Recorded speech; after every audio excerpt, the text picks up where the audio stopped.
Okey, dan kita hari ni kita dapat betik daripada mak kita ya. Betik.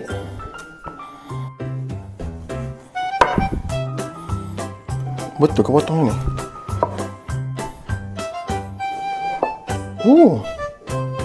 Cantik.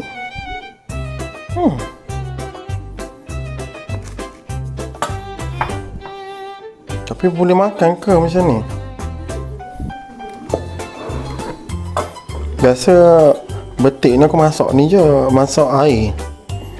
Basuh dulu dah.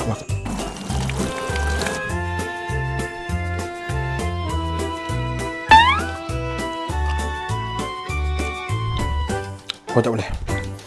So, betik ni dia tak manis. Mungkin tak muda lagi kot. Jadinya, kita nak bagi dekat opek je. Potong. Kita nak bagi dekat opek.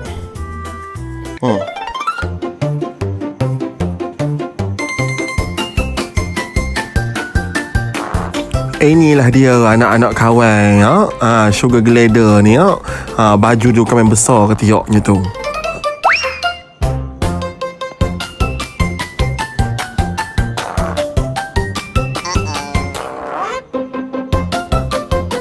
Sebenarnya aku ni tak adalah gemar mana binatang ni ya. Tapi disebabkan Pok Yop ni suka sangat binatang ni ya. Kita dah tak lama dia opet. Yang kecil tu anak dia opet. Yang besar tu mak dia opet. Gitu. Nak menjaga binatang ni, apa nama sugar glider ni ya, tak adalah susah mana pun ya. Cumanya kalau tak nak bagi tarik dia busuk tu, bagilah makan buah-buahan. Kalau nak sangat tarik dia busuk tu, bagi dia kuaci. Itu yang kawan tahulah ya. Gitu.